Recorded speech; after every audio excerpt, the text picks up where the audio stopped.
तुम्हाला माहीत असलेली माहिती आणि तुम्हाला माहीत नसलेली माहिती आणि तुम्हाला माहीतच नाही की तुम्हाला काय माहीत नाही अशा प्रकारची माहिती, असं जर तुम्ही 3 गोष्टींमध्ये विभाजन केलं तर तिसरी गोष्ट अनंत आहे.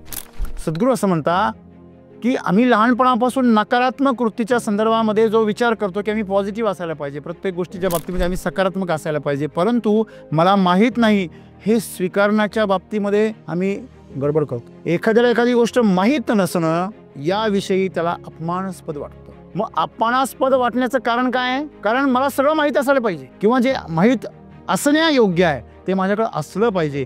म्हणून तुम्ही स्वतःची जिज्ञासा जागृत करता.